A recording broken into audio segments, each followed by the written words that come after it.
Neuropathy होती क्या है? ब्लड वेसल्स की ब्लड सप्लाई डैमेज होना शुरू होती है तो फिर नर्व्स को ब्लड सप्लाई नहीं मिलती, उसको ऑक्सीजन नहीं मिलती और उसको न्यूट्रिशन नहीं मिलती, तो नर्व्स क्या करती हैं, डेड हो जाती हैं। जो नर्व टिश्यू अगर एक दफा डेड हो जाए तो इट्स इरिवर्सिबल, वो दोबारा जिंदा नहीं हो सकता, वहाँ पे नई नर्व रीग्रो नहीं हो सकती।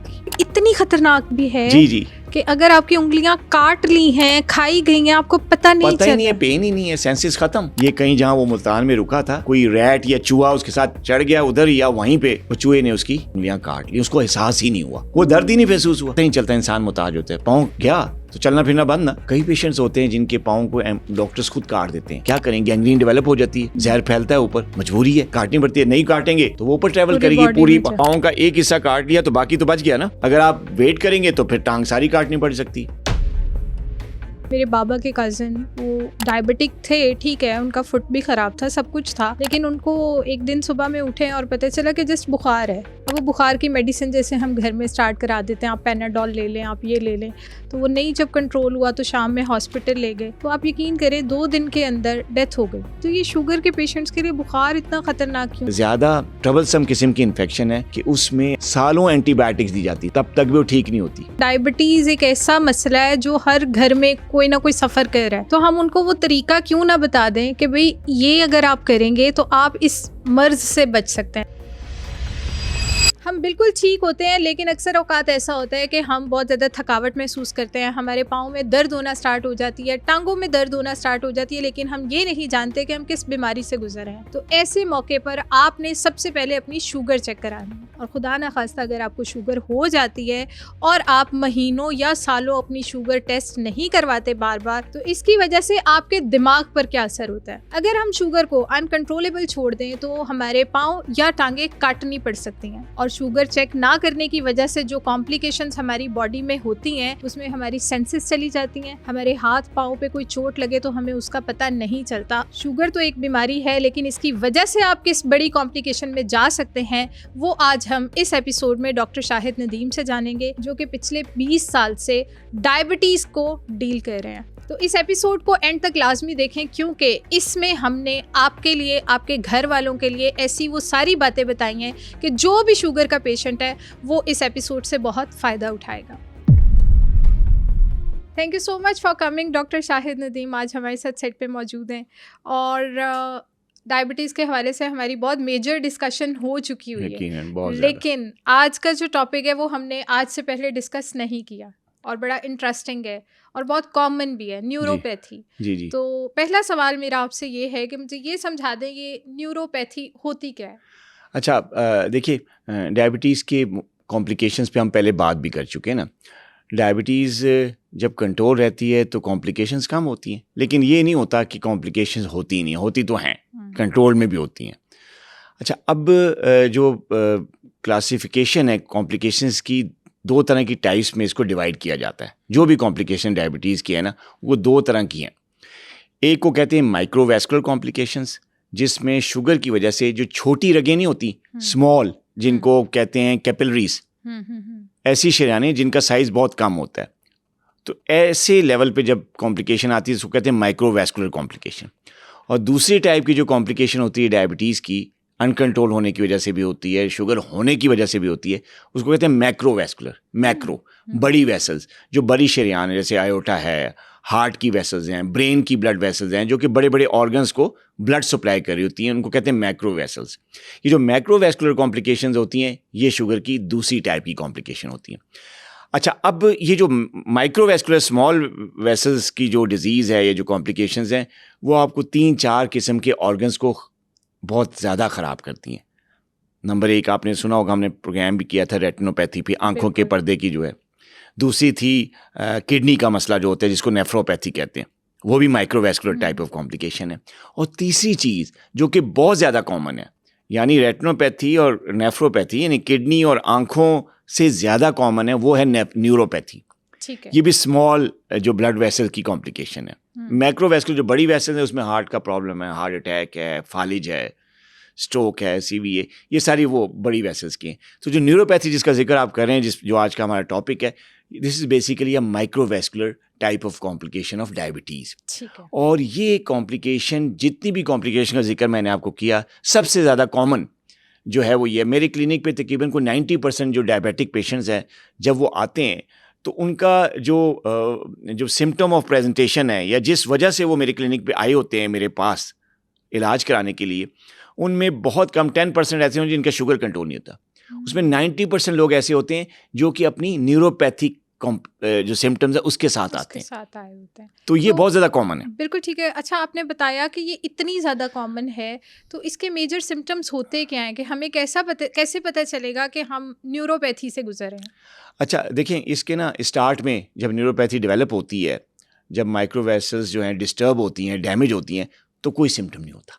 स्टार्ट में शुगर जब हाई होती है, जिसको हम हाइपोग्लाइसीमिया कहते हैं, तो हाइपोग्लाइसीमिया के सिम्टम्स होते हैं पेशाब ज़्यादा आना, वज़न का कम होना, प्यास लगना, कमज़ोरी फील होना। ये सारी चीज़ें जो क्लासिकल सिम्टम्स हैं डायबिटीज़ की, ये तो होते ही हैं। लेकिन जो न्यूरोपैथी है उसके सिम्टम्स बहुत लेट आते हैं, क्योंकि 1-2 दिन का शुगर लेवल हाई हुआ है तो फिर वेसल्स को कुछ नहीं होता। क्रॉनिकली जब ये प्रोसेस दिनों के बाद हफ्तों में, और हफ्तों के बाद महीनों में, और महीनों के बाद सालों में जब ये जाता है ना अनकंट्रोल्ड डायबिटीज़, हाइपरग्लाइसीमिया, फिर चेंजेस आती हैं वेसल्स के स्ट्रक्चर में। वेसल्स जो स्मॉल वेसल्स हैं उनका जो एंडोथीलियल सेल्स होते हैं जो वेसल्स को लाइन करते हैं, जिससे वेसल्स बनती है, जो सेल होता है इंटरनल वॉल जो होती है, जैसे पाइप है ना, पाइप ब्लड वेसल पाइप की तरह है ना, तो पाइप की जो इंटरनल लाइनिंग है उसमें सेल्स होते हैं, ब्लड वेसल की इंटरनल लाइन, वो डैमेज होना शुरू हो जाते हैं due to hyperglycemia. Sugar level जब हाई होता है, ग्लूकोज लेवल जब हाई होता है, तो वो फ्रिक्शन करता है, उन एंडोथीलियल को डैमेज करता है। उससे क्या होता है कि जो अंदर वाली लेयर है ब्लड वेसल्स की, वो कमज़ोर हो जाती है। बाज़-औक़ात छोटी वेसल्स लीक कर जाती हैं, फट जाती हैं।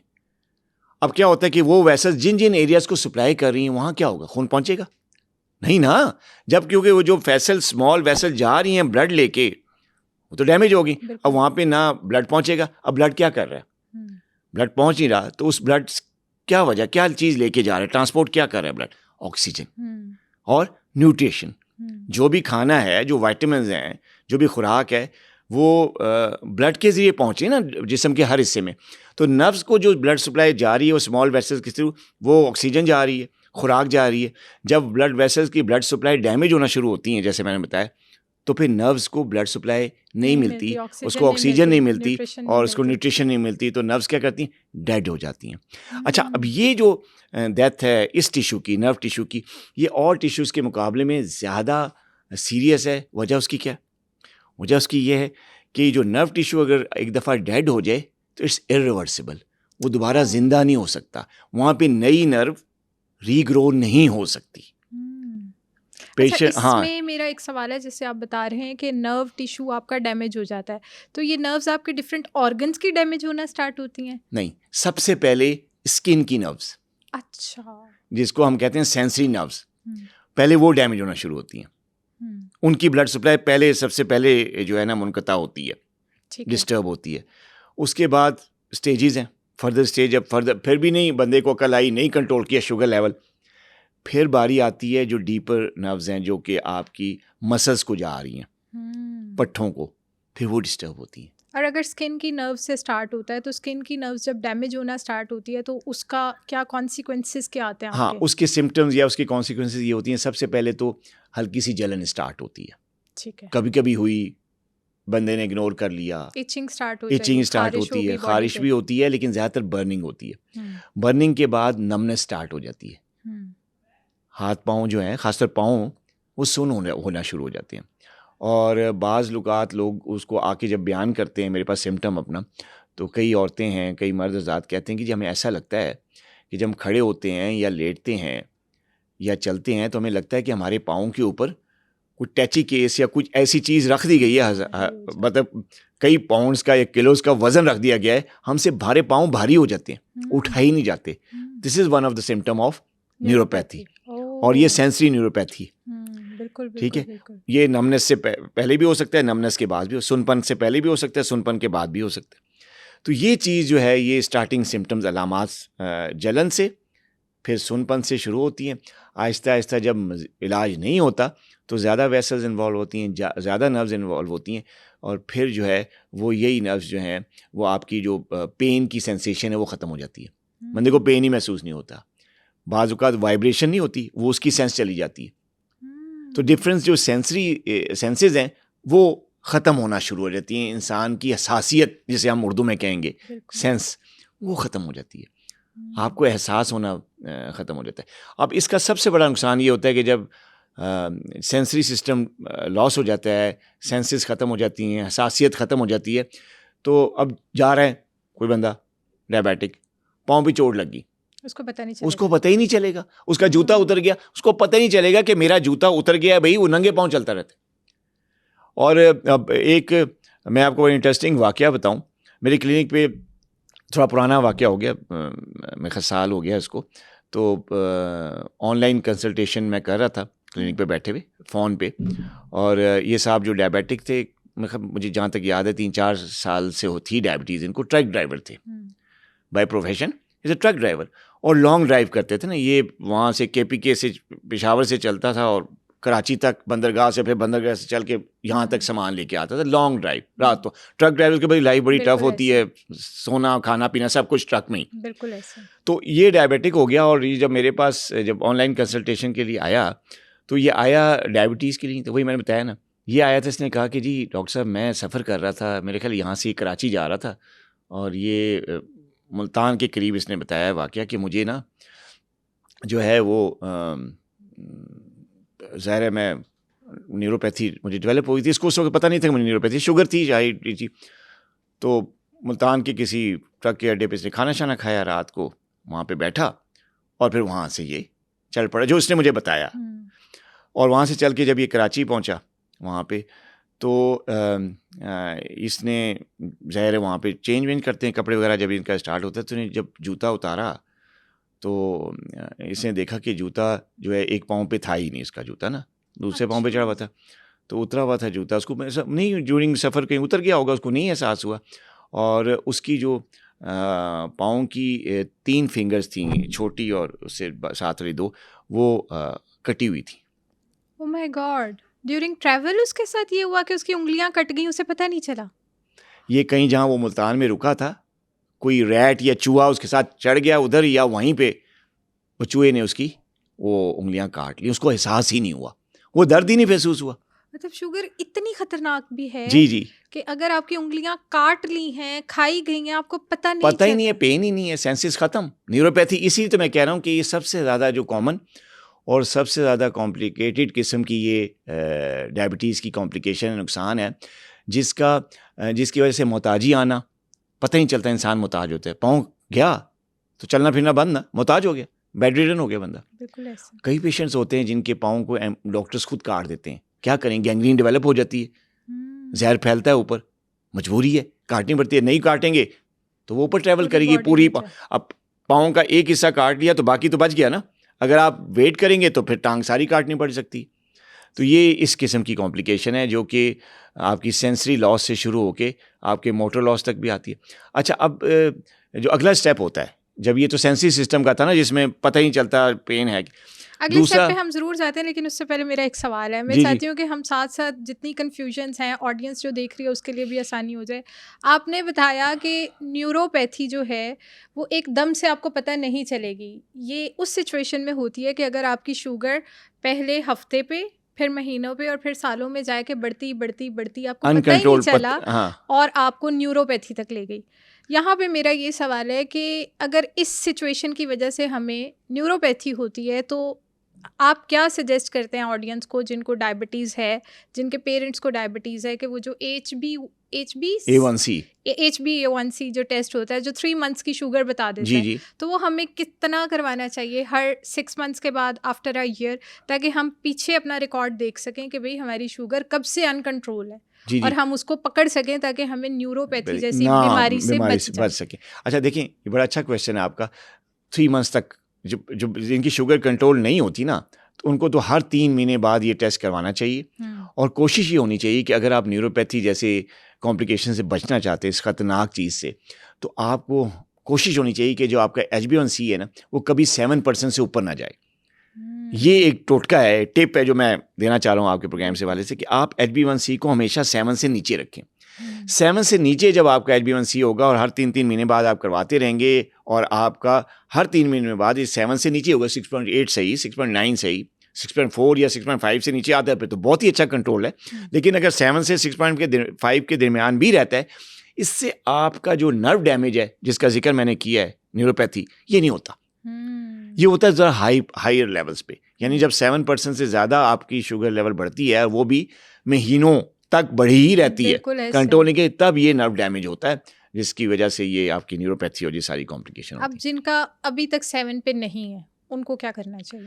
देखिए, उनको तो सबसे पहले जो है ना, किसी अच्छे एक्सपर्ट डॉक्टर से मिलकर, किसी अच्छे डायबिटोलॉजिस्ट से मिलकर, आपको जो 3 थिंग्स की जो कम्बिनेशंस मैंने आपको बताया था जिससे हम शुगर कंट्रोल करते हैं, वो एक तो डाइट है, प्रॉपर बैलेंस डाइट, प्रॉपर वर्जिश एक्सरसाइज उनकी एज ग्रुप के हिसाब से, और प्रॉपर मेडिकेशन प्रॉपर डोज में जो उनके जिस्म को एक्सेप्ट हो, वो मेडिकेशन लेके शुगर लेवल को 7% से जो HbA1c को नीचे लाना होगा। ये सबसे पहली चीज़ है जो कि डायबिटिक पेशेंट ने करनी होती है। हमारे पास पेशेंट आते हैं क्लिनिक पे, कहते हैं जी डॉक्टर साहब हमारी न्यूरोपैथी ठीक कर दें। अब मैंने कहा अच्छा जी मैं तो ठीक करता हूँ, आपका लेवल क्या है? पता है HbA1c क्या बता रहे होते हैं? 15, 14, 12। तो मैंने कहा भाई मैं क्या करूँ आपकी न्यूरोपैथी के, जिसकी वजह से हो रही है वो तो आपने 12 से कम करना नहीं। बिल्कुल सही बात है। तो फिर कैसे? लोगों की यहाँ पे थोड़ी सी मिसकंसेप्शन है, एक मिथ है कि लोग कहते हैं कि यार हमारा ये जो सुनपन है पाँव का या हमारी जो जलन है ये ठीक हो जानी चाहिए। तो जो इसकी जो कॉज है जिसकी वजह से ये सुनपन आ रहा है, न्यूरोपैथी हो रही है, उस पर कोई तवज्जो नहीं दे रहा। ये सवाल करने का मेजर मकसद भी ये था कि हर घर में ना किसी के पेरेंट को, किसी के भाई बहन को ज़रूर डायबिटीज़ एक ऐसा मसला है जो हर घर में कोई ना कोई सफ़र कर रहा है। Exactly. तो हम उनको वो तरीका क्यों ना बता दें कि भाई ये अगर आप करेंगे तो आप इस मर्ज से बच सकते हैं। चलो डायबिटीज़ का टैग तो ठीक है, वो चल रहा है, क्रॉनिक प्रोसेस, कॉम्प्लिकेशंस में आप ना, खासतौर पे ये जो न्यूरोपैथी वाली डेडली किस्म की और डेंजरस किस्म की कॉम्प्लिकेशन ये ना आए। खुदा ना खास्ता आपका कोई अज़ा काटना पड़े या आपकी सेंसेस ख़त्म हो जाएं, आपको पता न चले आपको चोट लग रही है। तो इस चीज़ से आप तभी बच सकते हैं जब आप हर 3 से 6 महीने के बाद अपना 3 मंथ्स का शुगर का टेस्ट करवाएंगे और मॉनिटर करेंगे, इसको करेंगे कि भाई आपका पूरे साल में रिकॉर्ड क्या रहा है। अगर आप 10 से 7 से एक्सीड कर रहे हैं, 10 तक जा रहे हैं, 11 तक जा रहे हैं, तो इट मींस आप आगे कॉम्प्लिकेशंस की तरफ जा रहे हैं और हो सकती है और चांस है। और जो लोग नहीं इसका ख्याल करते तो हो जाती है। मैंने बताया ना कि 90% जो पेशेंट आते हैं वो न्यूरोपैथिक कॉम्प्लिकेशंस के साथ आते हैं, शुगर तो बाद भी रह जाती है ना, तो ये चीज़ होती है। अच्छा, अब मैं इसकी आपने टिप्स के बारे में बात की, हम करते हैं बात इस पे, थोड़ा सा मैं एक बताना चलूँगा नेक्स्ट स्टेप क्या होता है। बिल्कुल ठीक है। हाँ, अब न्यूरोपैथी से आगे क्या? अब ये जो देखें ना, अब ये तो हो गया ना, आपकी नमनेस, सुनपन, आपको नहीं हसासियत खत्म होगी, आपको चोट भी लग सकती नहीं पता होगा, पेन भी आ सकता है नहीं पता। नेक्स्ट स्टेप है मसल की जो नर्व सप्लाई है वो डैमेज होगी, इसको कहते हैं मस्कुलर न्यूरोपैथी। स्किन के बाद अगर कुछ डैमेज होता है तो मसल सेकंड वन। अच्छा, क्या होता है? बैलेंस खराब होता है, पहले तो चला नहीं जाता। जिसका ये वाली न्यूरोपैथी की स्टेज आती है वो चलते चलते उसको चक्कर से आते हैं, उसका बैलेंस खराब हो जाता है, गिरते गिरते बचता है। ऐसे हज़रात जो हैं या ऐसी ख़वातीन रात को उठती हैं, ज़ाहिर है पेशाब वगैरह जब शुगर अनकंट्रोल, उठना पड़ता है, वॉशरूम जा रही होती हैं। क्या होता है इस कॉम्प्लिकेशन से? जब मसल वीक हो जाती है या मसल की नर्व सप्लाई डैमेज हो जाती है, बैलेंस ख़राब हो जाता है। अच्छा, अब इससे क्या होता है कि आपका ना चलते हुए रात को वॉशरूम जा रहे हैं, बैलेंस खराब हुआ, सब सो रहे हैं, कोई बचाने वाला सुनने वाला तो नहीं, पकड़ने वाला, गए, बैलेंस खराब हुआ, वॉशरूम थोड़ा गीला था, वो भी थोड़ा कसूर था, स्लिप हुए, गिरे, हेड इंजरी। कई केसेस ऐसे गिरे, कोई ऐसी चोट लगी जो कि हील ही नहीं हो रही, फ्रैक्चर हो गया। अभी चंद हफ्ते पहले एक हमारा पेशेंट था, उसको ये न्यूरोपैथी थी, तो वॉशरूम गया, सब सोए हुए थे और वो गीला फर्श था और बैलेंस ख़राब था, ज़ाहिर है न्यूरोपैथी थी, मुझे पता था, एडवाइस भी करके ख़ानदान वालों को बताया, राइटर्स को बताया कि यार इनको रात को इनका वॉशरूम खुश्क होना चाहिए, गीला ना रखें, ठीक है, और अगर गीला है तो इनके साथ कोई जाएगा रात को उठकर, ये अकेला नहीं जाएगा, नहीं जाएंगे। मेल था। तो वो क्या हुआ, वो वॉशरूम में स्लिप हुआ, गिरा, हिप जॉइंट्स का फ्रैक्चर हो गया, हिप का। और उस एज में कितना मुश्किल हो जाता है, और इस एज में बोन का हील होना आपको पता है, वो बस बेड रिडन, अभी तक बेड रिडन है। सर्जिकल प्रोसीजर्स हुए हैं, लेकिन ज़ाहिर है इस एज में आपका ऑपरेशन अगर होता भी है, शुगर भी आपको है, एज भी ज़्यादा है, तो वो हीलिंग वो उस मेयार की इतनी नहीं होती जिस तरह आम यंग एज में होती है। तो बस लेटे हुए या बेड रिडन है, वहीं पे सारा कुछ हो रहा है, माजूरी होगी। तो ये जो बैलेंस ख़राब होता है ना, ये नेक्स्ट स्टेप है, और ये इंसान को कहीं भी गिरा सकता है, चकरा के गिर सकता है, कोई और चोट लगा सकता है और कोई हादसा हो सकता है। और ऐसे पेशेंट्स को मैं अक्सर कहता हूँ कि ड्राइविंग ना करें, हाँ। अगर इस लेवल की न्यूरोपैथी हो जाती है, ड्राइव करते हुए भी जो आपका, क्योंकि सेंसरी सिस्टम ख़राब है, ठीक है, आपको हल्का सा कोई चक्कर आया तो ड्राइव में तो आप जा रहे हैं सड़क पे अगर 80 पे या 100 पे, बिल्कुल ऐसे स्टीयरिंग ज़रा सा हुआ तो बिल्कुल ये चीज़ एक्सीडेंट भी हो जो, सकता है। हाँ, तो इसको भी अवॉइड करना चाहिए। जिन लोगों को इस तरह का प्रॉब्लम होता है उनको फिर गाड़ी ना ड्राइव करनी जाए, बाइक ना चलाई जाए। बाइक पे ज़्यादा रिस्क होता है। बिल्कुल ऐसे गाड़ी के तो 4 टायर है ना, उसका बैलेंस तो चलो आप थोड़ा सा चकरा भी गए, थोड़ा ठीक कर लिया, लेकिन बाइक में तो आपका चांस ही कोई नहीं है। अगर आपको ज़रा सा चक्कर आता है या आप लड़खड़ाते हैं तो बाइक ने तो अनकंट्रोल होना है, तो गिरना है, या तो हिट करना है या आप खुद गिरेंगे, उससे और ज़्यादा लीथल हेड इंजरीज और बाकी चीज़ें। तो ये चीज़ें होती हैं जो आगे मसल्स जब इन्वॉल्व होते हैं। फिर अब यहाँ तक नहीं गेम रुकती, इससे अगला स्टेप क्या है, वो नर्व्स जो कि इंटरनल ऑर्गन्स को सप्लाई कर रही होती हैं, वो भी ब्लॉक मैदे हो को, सकते हैं। स्टमक को सप्लाई कर रही होती हैं, आपके सेक्सुअल ऑर्गन्स को सप्लाई कर रही होती हैं, आपको डिफरेंट हार्ट को सप्लाई कर रही होती हैं, वो भी डैमेज होना शुरू हो जाती हैं। उसको कहते हैं हम ऑटोनॉमिक न्यूरोपैथी। अब जो ऑटोनॉमिक न्यूरोपैथी होती है उसमें जो वो नर्व्स जो मैदे को सप्लाई कर रही होती हैं या इंसान का जो सेक्सुअल सिस्टम है उसको सप्लाई कर रही होती हैं, वो डैमेज होना शुरू हो जाती है। जब वो डैमेज होती हैं तो फिर पहले तो मैदा डिस्टर्ब होता है, आपने अक्सर सुना होगा कॉन्स्टिपेशन रहती है जी, 4 दिन तक जो है ना बड़ा पेशाब ही नहीं आ रहा। और इसके अलावा फिर उस कॉन्स्टिपेशन की वजह से फिर वो पाइल्स और बवासीर, वो अलग उसकी वजह से जो चीज़ें हो रही होती हैं ख़राब, वो चीज़ हो रही होती है। प्लस फिर खाना हजम नहीं होता, क्योंकि ऑटोनॉमिक न्यूरोपैथी से क्या होता है कि जो स्टमक की मूवमेंट है, पेरिस्टाल्टिक मूवमेंट, जो खाना हम खाते हैं वो ज़ाहिर एक पूरे पाथ में से ट्रैवल करके आपकी पहले छोटी आंत है, फिर बड़ी आंत है, फिर निकलता है ना डाइजेस्ट होके। तो वो चीज़ जो है ना पूरी ट्रैक की जो पेरिस्टाल्टिक मूवमेंट है वो स्लो हो जाती है। बाज़ औक़ात इतनी स्लो होती है कि खाना जो है वो ट्रैवल करते करते काफ़ी देर तक मुख्तलिफ हिस्सों में रुक जाता है, क्योंकि उसका पेरिस्टाल्टिक मूवमेंट एक वीक है।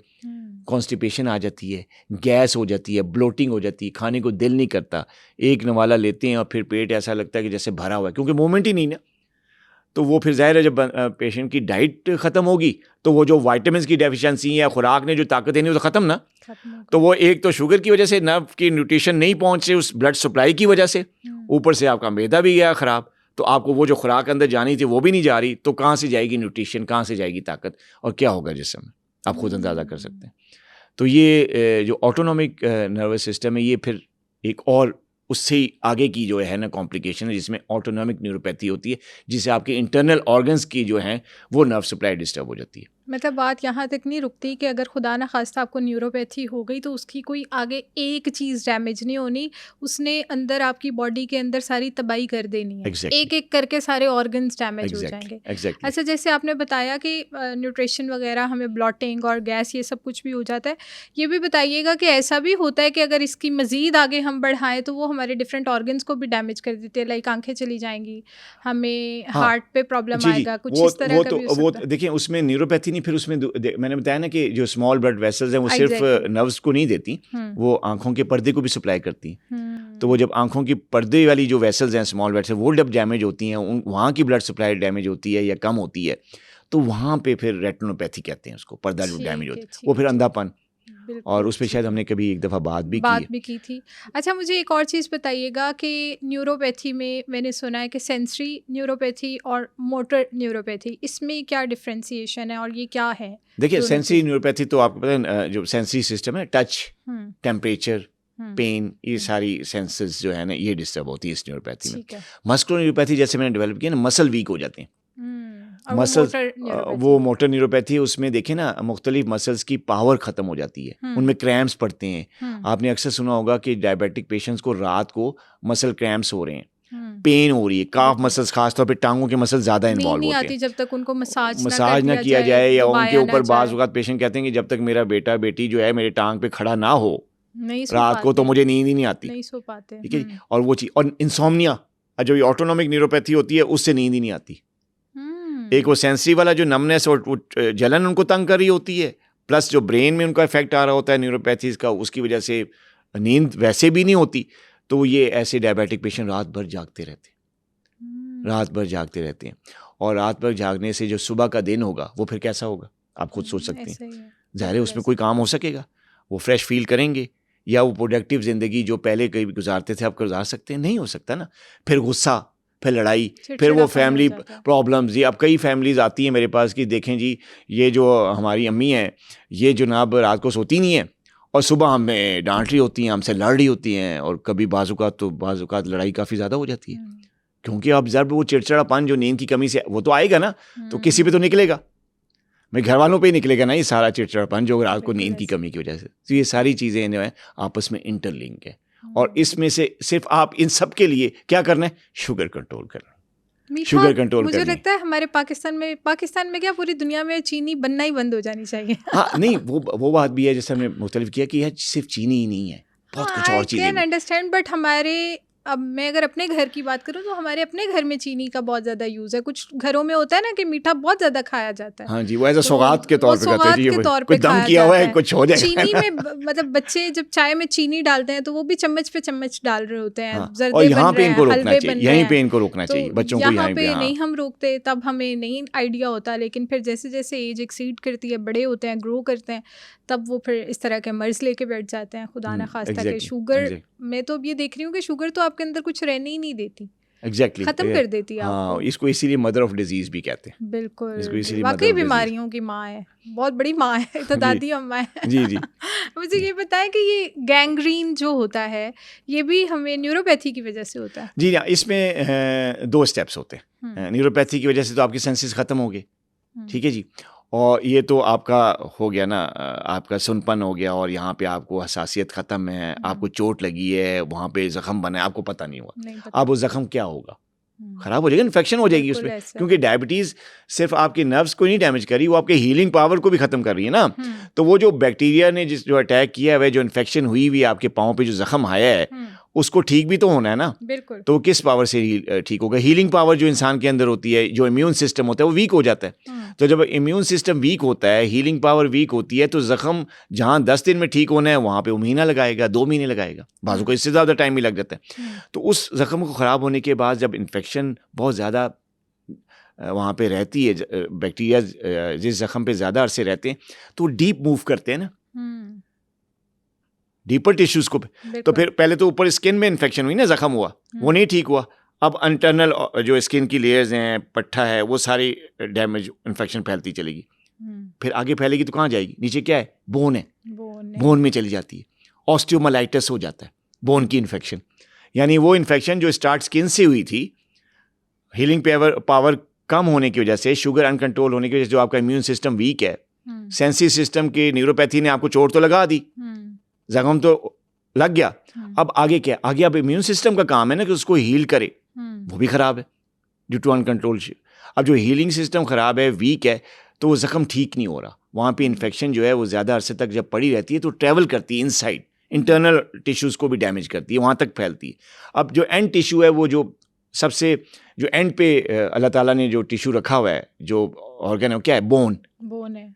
अब फुट पे जब ज़ख़म होता है तो अगर नहीं ठीक होगा टाइम पे तो वो ट्रैवल करेगा नीचे, तो क्या होता है? नीचे बोन है, बोन में जब इन्फेक्शन पहुंचती है तो उसको कहते हैं ऑस्टियोमाइलाइटिस।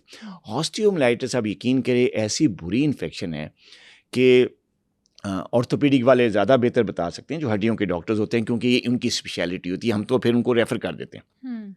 जब हम ऑस्टियोमाइलाइटिस डायग्नोज कर लेते हैं डायबिटिक को, तो हम कहते हैं यार शुगर तो हम कंट्रोल करें, लीजिए अब आपकी तरफ भेज रहा हूँ। बिल्कुल ऐसे, ठीक है जी। अब वो ऑस्टियोमाइलाइटिस इतनी ज़्यादा ट्रबलसम किस्म की इन्फेक्शन है कि उसमें आप यकीन करें सालों एंटीबायोटिक्स दी जाती है, सालों, तब तक भी वो ठीक नहीं होती। और वो एंटीबायोटिक अंदर डिफरेंट चीज़ों को कैसे ख़राब करें? वो के साइड इफ़ेक्ट्स अलग होते हैं, फिर हम उनकी दवाइयाँ ले सकते हैं। जहाँ तक बात की गैंग्रीन की, होता क्या है कि गैंग्रीन में अदर सेकंड स्टेप भी होता है, न्यूरोपैथी का तो हो गया। तो ये जो वैस्कुलर सप्लाई होती है, मैंने बताया कि असल कॉज क्या थी न्यूरोपैथी की? स्मॉल वेसल्स की ब्लॉकेज हो जाना, वो डैमेज हो जाए, ऑक्सीजन न्यूट्रिशन। जो ये गैंग्रीन होती है, इसमें जो बड़ी बिग वेसल्स होती हैं, पाँव की खास तौर पे और टांगों की, वो कमज़ोर होना शुरू होती है, नैरो होनी शुरू होती है, ब्लड फ्लो नहीं जाता है तो कम जाता है। तो यहाँ से फिर इन्फेक्शन हुई, ब्लड फ्लो कम हुआ, कोई इन्फेक्शन का कोई वहाँ से कोई क्लॉट या कुछ करके उसने ब्लड सप्लाई कम की, पहले से आगे शुगर अनकंट्रोल थी, वो बड़ी वेसल्स आगे कमज़ोर थी, क्या हुआ? ब्लड वेसल सप्लाई ख़त्म हो रही, तो वहाँ पे फिर जो ऑर्गन है, जो पट्टा है या जो भी स्किन का पार्ट है जहाँ पे ब्लड सप्लाई उसकी नहीं पहुँची वहाँ पे, तो वहाँ पे टिश्यू की डेथ शुरू होगी, जिसको हम कहते हैं गैंग्रीन। ये वजह होती है न्यूरोपैथी प्लस वैस्कुलर जो कॉम्प्लिकेशन है, या उसको हम कहते हैं मैक्रो जो वेसल जो ख़राब हो रही है बड़ी, उसकी वजह से ब्लड सप्लाई आना बंद हो गया। जब आना बंद हो गया तो टिश्यू की डेथ शुरू होगी, गैंग्रीन शुरू होगी। तो वहाँ पे डॉक्टर मजबूर होते हैं कि वो आपको एम्पुटेट करना पड़ता है। एम्पुटेशन के बगैर कोई हल नहीं है, वरना वो फिर गैंग्रीन ट्रैवल करती है अपवर्ड्स। अच्छा, ये ज़्यादातर गैंग्रीन जब भी सुना ना तो पाँव का सुना है। शुगर के पेशेंट के पाँव की उंगली काट दी, पाँव काट दिया, थोड़ा सा ऊपर आ गया, टांग तक आ गया, थोड़ी सी टांग काट दी। तो ये स्टार्ट क्या पाँव से ही होता है कि आपके किसी भी जिस्म के हिस्से से हो सकता है? देखिए, ये पाँव से ही होता है ज़्यादातर। देखें, जिस्म का वो हिस्सा जो दिल के नज़दीक है ना, ब्लड कहाँ से आ रहा है? पंपिंग सोर्स कहाँ पे? हार्ट है ना, हार्ट है, लेफ्ट साइड पे पड़ा हुआ है चेस्ट में आपके ना, वही ब्लड से वहीं से पंपिंग हो रही है ना। तो जो भी टिश्यू या जो भी ऑर्गन, जो भी पार्ट बॉडी का चेस्ट के नज़दीक होगा, हार्ट के नज़दीक होगा, वहाँ पे ब्लड वेसल्स बहुत ज़्यादा वीक नहीं होती, क्योंकि वो पास ही पड़ा है ना। अब जैसे मैं मिसाल के तौर पे करूँ कि पानी का टैंक है, तो उसके करीब कुछ लोग खड़े हुए हैं, वो कभी प्यासे मर सकते हैं? नहीं, क्योंकि वो तो पानी के टैंक के साथ है, वो पानी पीते रहेंगे, पास ही है ना ज़रा। कौन प्यासा मरेगा? जो दूर है। तो जो टांग की जो हिस्से हैं या टांग का जो एरिया है, पाँव का, सबसे हार्ट से दूर सबसे ज़्यादा क्या चीज़ है? पाँव, हाथ और पाँव। हार्ट से बिल्कुल। ज़्यादा दूर है। तो जो ज़्यादा दूर है उनको ब्लड पाइप्स के ज़रिए जा रहा है ना, वेसल्स के ज़रिए जा रहा है। तो वहाँ पे जो है ना, अब यहाँ से अगर आपके अगर देखें यहाँ करीब में जो बस स्टॉप, वहाँ तक अगर पानी की सप्लाई जाए तो यहाँ से टैंकी है, तो यहाँ वाले आप लोगों को तो पानी मिल रहा है, डेफिशिएंसी वहाँ होगी। तो ये लिहाजा पाँव और जो पेरिफेरल टिश्यूज़ हैं वो वहाँ पे ज़्यादा ट्रबलसम होती है। अंदर कोई और प्रोसेस हो जाए, कोई और डिजीज़ हो जाए, उसकी वजह से इंटरनल ऑर्गन जो हार्ट के नज़दीक है वो भी उनमें गैंग्रीन होती है, लेकिन बहुत रेयर। अक्सर गैंग्रीन पेरिफेरल एरियाज़ में होती हैं, क्योंकि वो हार्ट से बहुत दूर होते हैं और वहाँ पे जो ब्लड वेसल्स हैं उनकी जो ब्लड सप्लाई हो रही होती है वो ब्लॉक हो जाती है, डैमेज हो जाती है, जिसकी वजह से टिश्यू को सप्लाई नहीं जाती, ऑक्सीजन नहीं जाती, न्यूट्रिशन नहीं जाती, उसकी वजह से वहाँ पे डेथ शुरू हो जाती है टिश्यू की। बिल्कुल ठीक है। डॉक्टर साहब, एक और सवाल है मेरा कि शुगर के पेशेंट्स को बुखार जब होता है, उन्हें वो बुखार ही लग रहा होता है कि बुखार हो गया, डॉक्टर पे जाते हैं। मेरे तो ये वेरी रिसेंट मेरे बाबा के कज़न, वो डायबिटिक थे, ठीक है, उनका फुट भी ख़राब था, सब कुछ था, लेकिन उनको एक दिन सुबह में उठे और पता चला कि जस्ट बुखार है, ठीक है। अब वो बुखार की मेडिसिन जैसे हम घर में स्टार्ट करा देते हैं, आप पैनाडोल ले लें, आप ये ले लें, तो वो नहीं जब कंट्रोल हुआ तो शाम में हॉस्पिटल ले गए, तो आप यकीन करें 2 दिन के अंदर डेथ हो गई। 2 दिन लगे हैं, उनकी डेथ हो गई। तो ये शुगर के पेशेंट्स के लिए बुखार इतना ख़तरनाक क्यों होता है? मतलब अब हम जैसे आम बंदे हैं, हमारे तो माइंड में बैठ गया कि यार अगर किसी डायबिटिक को बुखार हुआ है तो उसको फौरी तौर पे अस्पताल ही ले जाओ। तो देखिए, फीवर तो बेसिकली बीमारी नहीं है ना, फीवर इज़ अ सिम्टम, एक अलामत है ना अंदर। अब जो आपने अपनी फैमिली का जिक्र किया, अब मैं तो क्योंकि मैंने तो केस देखा नहीं, तो मैं डिटेल में बता नहीं सकता, या तो अल्लाह जानते हैं या वो डॉक्टर जानते हैं जिन्होंने उनको देखा था या जो उनको ट्रीट कर रहे थे। डायग्नोसिस होना बहुत ज़रूरी है ना। फीवर जो है ना वो सिम्टम है, वो अलामत है, इट्स नॉट अ डिजीज़, वो सिम्टम ऑफ अ डिजीज़। और बेसिकली फ़ीवर की वजह इन्फेक्शन होती है, और डायबिटीज़ में इन्फेक्शन इसलिए ज़्यादा सीरियस होती है, मैंने आपको बताया कि हीलिंग पावर जो है, जो इम्यून सिस्टम है, वो वीक हो जाता है। यानी इन्फेक्शन किस वजह से होती है? जर्म्स की वजह से। जर्म्स 2 तरह की हैं, एक तो वायरस है, दूसरे बैक्टीरियाज हैं। जो ज़्यादा हाई ग्रेड फीवर होता है बेसिकली वो बैक्टीरियल इन्फेक्शन की वजह से होते हैं, बैक्टीरियाज की वजह से। जो बैक्टीरियाज हैं वो बेसिकली ज़्यादा डेंजरस होते हैं जब वो इन्फेक्शन करते हैं, जिनके लिए एंटीबायोटिक्स दी जाती है ना। अब जो ये बैक्टीरियाज हैं, ज़ाहिर है उनके ख़िलाफ़ इम्यून सिस्टम ने वर्क करना है, उनको बॉडी से निकालना है, उनको ख़त्म करना है, उनको खाना है। अब अगर इम्यून सिस्टम वीक होगा तो फिर ये जो उनके ख़िलाफ़ क़ुव्वत मुदाफ़े जो होगी बैक्टीरियाज के ख़िलाफ़, तो काम नहीं करेगी, काम करेगी भी ज़रा वीक करेगी। बिल्कुल ठीक है। हमारी आर्मी स्ट्रॉन्ग थी ना, स्ट्रॉन्ग थी, जीत गए जंग इंडिया से। तो अब ये जो इम्यून सिस्टम है हमारा, अगर ये स्ट्रॉन्ग होगा तो जंग जीती जाएगी इन्फेक्शन के खिलाफ।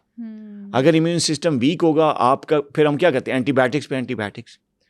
वो एंटीबायोटिक्स क्या करती है? इम्यून सिस्टम पे वर्क कर रही होती है ना, इम्यूनिटी को स्ट्रॉन्ग करके फिर आगे से एंटी बॉडीज़ जो है बना रही होती है, जिन्होंने जर्म्स को खाना होता है। तो शुगर के पेशेंट कैसे अपना इम्यून सिस्टम बहुत एक्टिव रखें? एक तो बड़ा अच्छी चीज़ आपने बता दी कि भी हर 3 से 6 महीने के बाद आपने शुगर लाजमी चेक करनी है। उसके अलावा वो ऐसा क्या करें कि उनकी इम्यूनिटी स्ट्रांग रहे? हाँ, ये एक बहुत अच्छा सवाल है। देखें, एक तो पहली चीज़ है कि आपने अपना ब्लड शुगर कंट्रोल करना है। दूसरी चीज़ ये है, इम्यूनिटी को स्ट्रांग करने के लिए आपको जो है ना, अपना जो दूसरा जो इंटरनल ऑर्गन्स है जिसको डायबिटीज़ हर्ट करती है, इफ़ेक्ट करती है, वो आपका ब्लड प्रेशर है, हार्ट है, कार्डियोवैस्कुलर जो हेल्थ है, वो भी ज़ाहिर वेसल्स ब्लड सप्लाई। अब ज़ाहिर इम्यून सिस्टम की भी तो एक ब्लड सप्लाई है, जहाँ पे इम्यून सिस्टम का जो ऑर्गन्स पड़े हुए हैं उनको भी खून मिलेगा, ऑक्सीजन मिलेगी या प्रॉपर न्यूट्रिशन मिलेगी तो वो स्ट्रांग होगा ना। अब इम्यून सिस्टम को स्ट्रांग करना है थ्रू ब्लड सप्लाई, तो आपको ब्लड सप्लाई इंक्रीज करनी है अपनी बॉडी के हर पार्ट की। उसका तरीका मैं आपको बताता हूँ। नंबर 1, शुगर 7% से नीचे हो, HbA1c। नंबर 2, ब्लड प्रेशर जो है ना, कभी भी 130/80 से ऊपर ना जो हो, क्योंकि ब्लड प्रेशर हाई होने की वजह से भी ब्लड वेसल्स जो हैं वो ख़राब हो जाती हैं, वो वीक हो जाती हैं। एक शुगर का भी होती है, साथ ब्लड प्रेशर भी कंट्रोल में रखें। शुगर के पेशेंट अपना BP का भी बहुत ख्याल रखें। उसको 130/80 से ऊपर ना जाने देंगे तो ये एक और जो है ना वो ख़राब चीज़ होगी, जो कि एक तो शुगर आपके नर्व्स को और वेसल्स को ख़राब करी, एक ब्लड प्रेशर हाई होने की वजह से ख़राब हो रही है, वो डबल चीज़ हो जाएगी, जिसका फिर रिवर्सल बहुत मुश्किल हो जाता है। एक ये। तीसरी चीज़, कोलेस्ट्रॉल को ऊपर ना जाने, ख़ासतौर पे जो LDL कोलेस्ट्रॉल है, बैड कोलेस्ट्रॉल नाम सुना होगा, लो डेंसिटी लाइपोप्रोटीन, LDL। जब आप कोलेस्ट्रॉल का टेस्ट कराते हैं लाइपोप्रोटीन, तो उसमें 3-4 चीज़ें होती हैं। एक टोटल कोलेस्ट्रॉल होता है, एक HDL होता है, एक ट्राइग्लिसराइड होते हैं, और एक और चीज़ होती है चौथी LDL, जो कि ये जो ब्लड वेसल्स नहीं होती इनको नैरो करता है, इनकी वेसल्स पे जाके जम जाती है चिकनाई, और वहाँ से ब्लड को रोकती है, नहीं जाने देती, स्लो कर देती सप्लाई को। इस LDL को कंट्रोल करना चाहिए। तीसरी चीज़, ब्लड प्रेशर कंट्रोल करें। शुगर तो है ही है, ठीक है, ब्लड प्रेशर भी है, LDL कंट्रोल करें, ठीक है। तो जब हमारे पास आते हैं न्यूरोपैथी वाले और वीक इम्यून सिस्टम वाले, तो मैं क्या करता हूँ, और सारे डॉक्टर्स करते हैं, शुगर कंट्रोल करते हैं, ब्लड प्रेशर कंट्रोल करते हैं, इस LDL को ज़रा पकड़ के नॉर्मल लिमिट में लेके आते हैं, चीज़ें बेहतर होनी शुरू हो जाती हैं। वाह, कितनी अच्छी चीज़ें आपने बता दी। और इस सब में जो मेजर रोल है वो आपकी डाइट का और लाइफस्टाइल का। इसमें सबसे मेजर रोल डाइट का और लाइफस्टाइल का। मेडिसिन भी हैं, लेकिन डाइट और लाइफस्टाइल। मेडिकेशन तो चलो जो अब डायबिटीज वगैरह की लग रही है वो तो चलनी है, नहीं, कोलेस्ट्रॉल की भी होती है ना, लेकिन ब्लड प्रेशर की भी आप इन होती है। चीज़ों से तो खुद को बचा सकते हैं ना। अगर आप खाना ज़रा तरीके से खा लें, नॉर्मल खा लें, पेट भर के ना खाएं और ऑयली चीज़ों से अवॉइड कर लें, थोड़ा सा वॉक कर लें, जाके जॉगिंग कर लें, थोड़ा टाइम निकालें अपने लिए। एग्जैक्टली। तो अगर हम अपना लाइफस्टाइल और हम अपना खाना पीना, फिजिकल एक्टिविटीज़, इन सब चीज़ों को थोड़ा सा कंट्रोल कर लें तो हम बहुत सारी बड़ी बीमारियों से बच सकते हैं। एग्जैक्टली। हमने जो अभी तक बात की है उसमें जो हमें बहुत मेजर चीज़ नज़र आई है वो ये है कि हमारा लाइफस्टाइल और हमारी डाइट। तो आपसे मैं एक लास्ट क्वेश्चन करूँगी और फिर इसके बाद हम अपना पॉडकास्ट एंड करेंगे, और वो ये है कि कौन से खाने हम अपनी डाइट में ऐड करें, क्या लाइफस्टाइल हम ऐसा अडॉप्ट करें कि हम जो है शुगर से भी बच जाएं, और शुगर अगर खुदा ना खास्ता हो गई है तो कम से कम न्यूरोपैथी से बच जाए। न्यूरोपैथी, तो देखिए एक तो जो हम अक्सर बात करते थे डायबिटीज़ से रिलेटेड जो डाइट होती है, हमने अक्सर बताया कि प्रोसेस खाने नहीं खाने चाहिए, आपको बैलेंस डाइट लेनी चाहिए जिसमें आपके कार्ब्स हों, लेकिन वो भी कॉम्प्लेक्स कार्ब्स, हेल्दी कार्ब्स, जैसे मल्टीग्रेन आटा है, या जौ की रोटी है, या जवार है, या खालिस गंदम का चोकर समेत वाला आटा है। ये सब सुन भी चुके हैं और मैं अक्सर बात भी करते रहता हूँ, लोगों को पता है ये बात। आप उस किस्म की डाइट पे हैं जिसमें बैलेंस हो, प्लस आप ये प्रोसेस खाने होते हैं, जैसे बेकरी का खाना है, डबल रोटियां हैं, बिस्किट्स हैं, केक्स हैं, पिज़्ज़ाज़ हैं, ये ऐसी चीज़ें जिसमें जो है वो फाइन आटा या जो मैदा होता है वो इस्तेमाल किया जाता है, उससे बचें। फिर वाइट शुगर से बचें, इसके साथ शक्कर और जो है गुड़, इससे बचें। ये तो डायबिटिक पेशेंट का मेन जो और मेजर जो परहेज़ है वो ये होता है। लेकिन अगर आप इन चीज़ों से बचकर एक अपना आधा पौना घंटा ग्राउंड में गुजार लेते हैं, अपनी एज के मुताबिक वॉक करते हैं, जॉगिंग करते हैं, जिम जाते हैं, वो आपके अकॉर्डिंग टू योर एज, जो भी अल्लाह ताला ने आपको स्टेमिना दिया है, पावर दी है, उसके हिसाब से आप अपने एक्सरसाइज को ना छोड़ें, डेली बेस पे एक्सरसाइज करें। ये जो एक्सरसाइज है और जो मैंने बताया कि लो कैलोरिक डाइट है, इससे क्या होता है, बैलेंस डाइट और जो प्रॉपर थोड़ी सी मेडिकेशन जो डॉक्टर ने आपको, एक्सपर्ट ने आपको प्रॉपर डोज में दी, उसका इस्तेमाल है। इससे क्या होगा, शुगर लेवल 7% से जो है ना HbA1c नीचे आएगा। अब जब शुगर, ये तो पहली चीज़ आपने अचीव करनी ही करनी है ना किसी भी सूरत में। अगर आप अपना HbA1c नीचे नहीं लाएंगे तो फिर कोई भी डाइट आप कर लेना, उससे न्यूरोपैथी से आप छुटकारा हासिल नहीं कर सकते, क्योंकि जो पॉजिटिव एजेंट है, अगर आप, मैं मिसाल के तौर पे, अगर आप ने घर में चोर बिठाया हुआ है, ठीक है, तो आप बेशक ढंढोरा कर लें कि जी फलां पुलिस, तो अमेरिका से पुलिस बुला लें, आर्मी बुला लें, जब चोर आपके घर में है, जब तक आप उसको नहीं निकालेंगे, आपकी घर में चोरी का खतरा कम हो सकता है या नहीं हो सकता ना। तो जो चीज़ बेसिक पीछे रीज़न है उसको तो ख़त्म करें ना, यानी वो क्या है, शुगर लेवल कंट्रोल करें। शुगर लेवल कंट्रोल करेंगे तो अब जो मैं इसके आने के बाद अब सेकंड स्टेप जो बता रहा हूँ, ये वो टिप्स हैं जिससे आप न्यूरोपैथी से बच सकते हैं, क्योंकि ये वो खाने हैं जिसमें ऐसा वाइटामिन हैं, ऐसे वाइटामिन हैं जो नर्व टॉनिक हैं। क्या है? नर्व टॉनिक है, वो आपकी नर्व की खुराक हैं। तो वो जब अंदर जाएगी और आपका शुगर कंट्रोल होगा, तभी तो वो खून के ज़रिए वो आप खा रहे हैं वो चीज़ें, मेरे कहने के मुताबिक। लेकिन अगर शुगर कंट्रोल नहीं है तो ये मैदे से आपके खून में एब्जॉर्ब तो होंगी, लेकिन वो खून क्या उस नर्व तक पहुंचेगा? किसने लेके जाना है उस नर्व को? जो टॉनिक मैं आपको अभी जो डाइट दे रहा हूँ या जो वाइटामिन अभी मैं आपको खिलाने के लिए बताऊंगा, वो कैसे पहुंचेगा नर्व तक? कैसे पहुंचेगा? नर्व पाँव में, अब बताएं, खून लेके जाएगा ना उसको, और खून जो है वो स्लो है, वो जा ही नहीं रहा। क्यों? शुगर हाई है ना, उसको हाइपरग्लाइसीमिया है, आपका ग्लूकोज लेवल बहुत बढ़ा हुआ है। और जब ग्लूकोज लेवल, आज ही मैं एक प्रोग्राम में मैंने वो एक्टिविटी भी बताई है कि जब हाइपरग्लाइसीमिया होता है तो मैंने गिलास में उधर 6-7 चम्मच मिला के जब उनको दिखाया ना कि यार ये सादा पानी है, ये गिलास में मैंने 4 चम्मच चीनी मिलाई, अब बताएं कौन सा गाढ़ा है? वो कहते हैं यार ये जो चीनी मिलाया वाला पानी गाढ़ा है। तो जब ब्लड लेवल में, जो ब्लड में ग्लूकोज लेवल हाई होगा तो वो गाढ़ा होगा ना, खून थिक होगा। बिल्कुल, बिल्कुल। तो वो थिक वाली चीज़ को अगर आप फेंकें तो वो बड़ी स्लो ट्रेवल करेगी, और प्योर पानी अगर फेंके तो वो एकदम शुरू करके आगे जाएगा, स्पीड कम। तो वो जो थिक ब्लड है वो तो नहीं पहुंच सकता ना जब तक आप शुगर लेवल कंट्रोल करेंगे। तो जो डाइट मैं आप बताने जा रहा हूँ ये नर्व तक पहुंचेगी तो आपकी न्यूरोपैथी के ठीक होने के चांस बनते हैं। अदरवाइज तो आप जो मर्जी खा लें। अब मैं कहता हूँ कि आप जाके जो है ना, जो मर्जी किसी से ले लें, अमेरिका जाके इलाज कर लें, अमेरिका जाके डाइट ले लें, घोड़ों के खाने खा लें, लेकिन आपके ये जो खाने हैं, जो वाइटामिन हैं, ये नर्व तक पहुंचेंगे तो तभी बात बनेगी ना। और कैसे पहुंचेंगे? आपका ब्लड वो नॉर्मल हो, विस्कोसिटी उसकी कम हो, उसकी थिकनेस कम हो, वो थिन हो, और साथ में आपकी ब्लड वेसल्स ओपन हो, तभी वो पहुंचेगा ना खुराक। और ये कैसे ओपन रहेंगी? Sugar level control. तो पहली शर्त वही होगी, शुगर लेवल। अब है कुछ ऐसे खाने। अब सबसे बड़ा जो इसमें अल्फा लाइपोलिक एसिड होता है, जो हम उसको ALA कहते हैं अपनी शॉर्ट्स, उसमें ये बड़ा अच्छा एक न्यूट्रिशन जो कि नर्व टॉनिक है। और ये जो अक्सर जो है ना, ये आपके जो दालें हैं उसमें पाया जाता है, दालों में।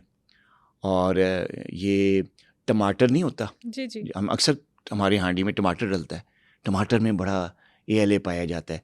तो नर्व टॉनिक ये बहुत ज़बरदस्त किस्म का है। अपनी खुराक में दालें और बीन्स नहीं होते, जैसे लाल लोबिया है, सफ़ेद लोबिया है, ये इनमें पाया जाता है। और टमाटर इसमें बहुत ज़्यादा होता है। तो अपनी डाइट में टमाटर, लोबिये, दालें शामिल करेंगे तो इसमें ALA आपको मिलेगा। अल्फा लाइपोलिक एसिड जो है वो आपकी नर्व को टॉनिक देगा, आपकी नर्व की हीलिंग बेहतर होगी, वो सेहतमंद रहेगी। एक तो ये चीज़। दूसरा B complex vitamin, B1, B6, B12, ये तीनों B कॉम्प्लेक्स वाइटामिन हैं जो कि अंडे में, गोश्त में और फ्रेश वेजिटेबल्स में पाए जाते हैं। तो अगर ऐसी खुराक को आप लेंगे, जैसे मटन है, बीफ है, फ़िश, मछली का जो गोश्त है, वो अगर आप इस्तेमाल करें, इसमें B कॉम्प्लेक्स बड़ी तादाद में पाया जाता है। तो उससे आपको विटामिन B कॉम्प्लेक्स मिलेगा जो कि नर्व टॉनिक है। बिल्कुल ठीक। तो इन चीज़ों को आप अपनी खुराक में शामिल करें। दूसरी एक चीज़ होती है मैग्नीशियम, जो कि नट्स में, ड्राई फ्रूट्स में बड़ा पाया जाता है। इसका भी बड़ा रोल है। मस्कुलर न्यूरोपैथी का जिक्र किया ना, तो मसल को स्ट्रॉन्ग रहने के लिए, जो खासतौर पे जिन लोगों को क्रैम्प्स पड़ते हैं न्यूरोपैथी की वजह से, रात को सो नहीं सकते जी, पट्टा अकड़ा हुआ है, और मैंने बताया कि फिर बच्चों को ऊपर टांग पे खड़े करते हैं, फिर नींद आती है। तो वो जो मैग्नीशियम है वो कौन से नट्स खाएं? वो बादाम, अखरोट में बहुत ज़्यादा मैग्नीशियम है, बादाम में भी है।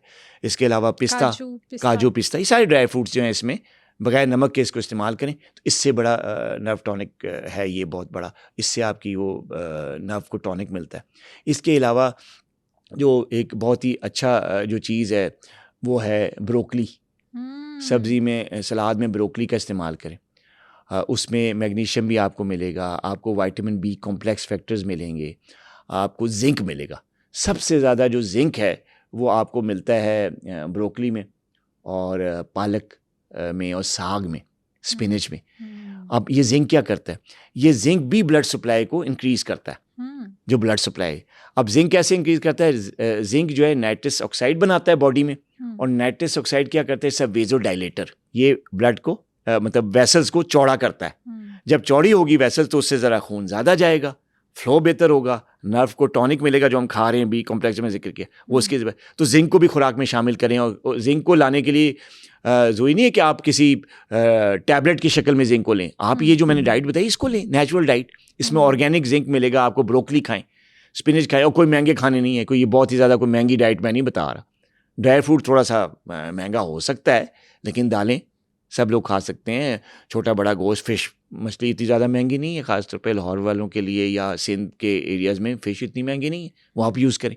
इसी तरह ब्रोकली है, सलाद है, साग है, ये कितना महंगा है। तो ये चीज़ें आपकी डाइट में डालें जिससे आपको नेचुरल विटामिन्स मिलेंगे, वो विटामिन मिलेंगे जो कि आपकी न्यूरोपैथी को ठीक कर सकते हैं, वो नर्व टॉनिक है। बिल्कुल ठीक है। बहुत ही अच्छा सेशन था आज का, मुझे इतना सब कुछ नया पता चला। और ऑडियंस के लिए तो मैं बस एक ही बात कहूँगी कि जो भी इस एपिसोड पे आ रहा है वो इसको पूरा लाजमी सुने। इसमें एक एक बात इतनी हेल्पफुल है उनके अपने लिए, उनके पेरेंट्स के लिए, उनके घर वालों के लिए, कि अगर खुदा न खास्ता शुगर जैसा मर्ज़ है तो उसको कंट्रोल आप कैसे रख सकते हैं और ये कितना ज़रूरी है। इसके साथ डॉक्टर साहब बहुत सारे कमेंट्स आते हैं, लोग आपसे बात करना चाहते हैं, आपसे मिलना चाहते हैं, अपने डिफरेंट बीमारियों को आपसे डिस्कस करना चाहते हैं। तो लास्ट पे आप ये बता दें कि अगर उन्होंने आपको अप्रोच करना हो तो वो कैसे कर सकते हैं? देखिए, मुझे अप्रोच करना बहुत आसान है। आप गूगल पे मेरा नाम लिखें, डॉक्टर शाहिद नदीम, आपको मेरे क्लिनिक का एड्रेस और सारा कुछ वो मेरी प्रोफाइल पूरा आ जाएगा। दूसरा ये कि आप फेसबुक पे जाएं, मेरा पेज है डॉक्टर शाहिद नदीम का, उसको फॉलो करें, उसको लाइक करें, दूसरों को भी भेजें, शेयर करें दूसरों के साथ, वो उसमें है। और मेरे पेज पे और मेरे यूट्यूब चैनल पे, इंस्टाग्राम पे आप जाकर मेरी सारी टीम के कॉन्टैक्ट्स मौजूद हैं। आप वो नंबर लें, कॉल करें, आपको प्रॉपर जवाब दिया जाएगा। और आप मेरे से बात करना चाहेंगे तो ऑनलाइन भी एक्सेस है मेरे पास, मैं ऑनलाइन भी देख सकता हूँ आपको।